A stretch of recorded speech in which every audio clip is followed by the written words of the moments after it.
Welcome সবাইকে। মাই respect to all যারা স্টেজে আছেন অ্যান্ড ভাইয়া আসসালামু আলাইকুম।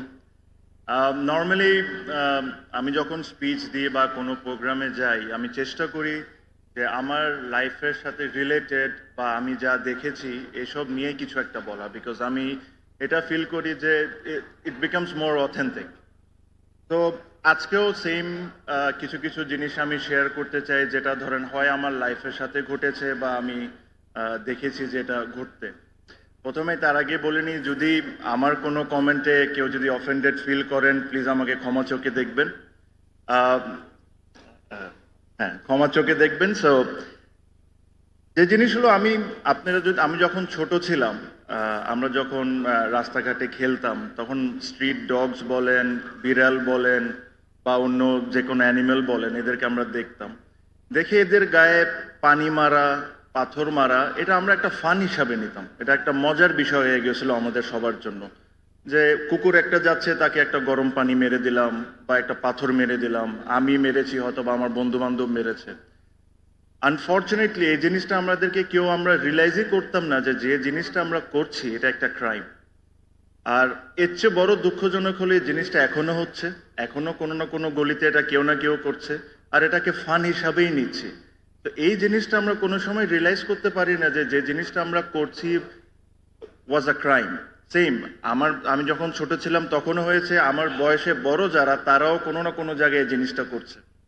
তো এটা আমাদের বোঝা খুব ইম্পর্টেন্ট যে তাদেরকে এডুকেট করানোর দরকার নেই, এডুকেট হওয়ার দরকার আমাদের নিজেদের এডুকেট হওয়ার দরকার। এটা বোঝার দরকার যে জিনিসটা আমরা করছি ইটস আ ক্রাইম।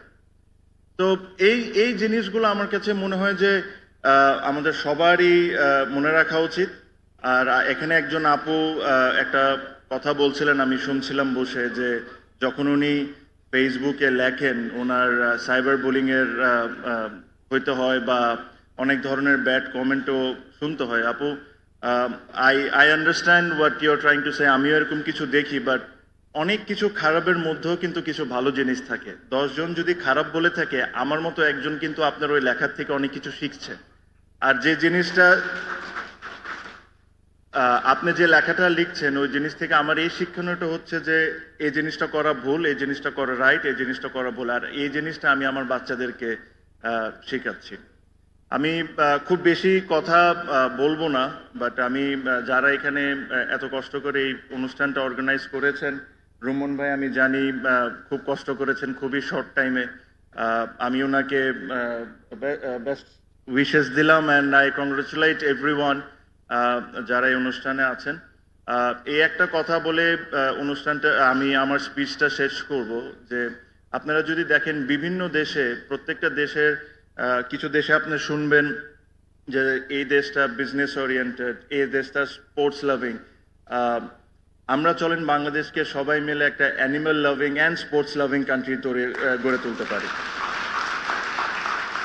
আরেকটা ছোট্ট জিনিস, আমি আমি অনেক স্পিচ শুনছিলাম যে গভর্নমেন্টের এই হেল্প করার দরকার, গভর্নমেন্টের এইটা করার দরকার। আমি যে এলাকায় থাকি, আমি বনানী ডিওএইচএসে থাকি, and if I am not wrong, এই রেসিডেন্সিয়াল এরিয়া বাংলাদেশের প্রথম রেসিডেন্সিয়াল এরিয়া যেখানে প্রতিটা স্ট্রিট ডগস আর ভ্যাকসিনেটেড অ্যান্ড প্রতিটা স্ট্রিট ডগসের নাম্বারড করা। তো এটার জন্য কিন্তু কোনো গভর্নমেন্টের আমাদের হেল্প করা লাগে নাই, এটা কিন্তু আমরা নিজেরা ইনিশিয়েটিভ নিয়েছিলাম। তো আমি এটা আশা করব যে আমাদের যে নিজস্ব একটা দায়িত্ব আছে, এই জিনিসটা যেরকম আমরা মনে রাখি, অন্যর জন্য অপেক্ষা না করি। Thank you so much.